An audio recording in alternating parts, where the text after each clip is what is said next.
দেশের বিমানবন্দরে ভিআইপি সেবা পাবেন মধ্যপ্রাচ্যের প্রবাসীরা। 1 মাসের মধ্যে এই ব্যবস্থা কার্যকর করা হবে কথা জানিয়েছেন প্রবাসী কল্যাণ ও বৈদেশিক কর্মসংস্থান উপদেষ্টা আসিফ নজরুল। তিনি বলেছেন ধাপে ধাপে এতে যুক্ত হবেন ইউরোপের প্রবাসীরা। তিনি জানিয়েছেন মালয়েশিয়ার শ্রমবাজারের জট খোলার চেষ্টা করবে অন্তর্বর্তী সরকার।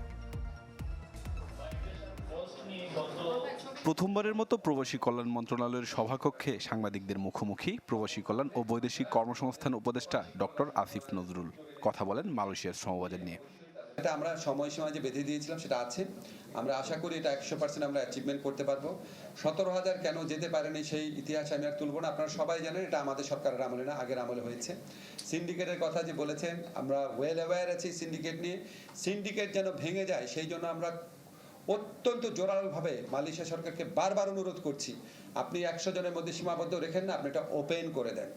এই সময় 1 মাসের মধ্যে বিমানবন্দরে প্রবাসীদের ভিআইপি মর্যাদা দেওয়া হবে বলে জানান উপদেষ্টা। এয়ারপোর্টে যাওয়ার পর ওনার মধ্যে যে একটা অসহায় অবস্থা আছে, কোন গেট দিয়ে ঢুকবেন, তারপরে আপনার চেক ইনটা কীভাবে করবেন, কোনো ফর্ম থাকলে কীভাবে ফিল আপ করবেন, ইমিগ্রেশনে কোনো একটা কাগজ চাইলে অস্থির হয়ে যান, বুঝতে পারেন না, প্রত্যেকটা স্তরে পাশে দাঁড়িয়ে হেল্প করবে প্রবাসী কল্যাণ ডেস্কের কর্মী।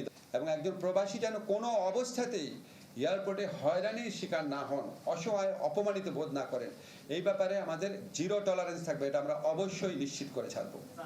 ব্রিফিংয়ে ডক্টর আসিফ নজরুল জানান শ্রমবাজার সম্প্রসারণের কাজ করছে সরকার। মাস 2 মধ্যে শ্রমবাজার সম্প্রসারণে বড় নিউজ আপনাদেরকে দিতে পারব। সম্রাট হোসেন, চ্যানেল 24, ঢাকা।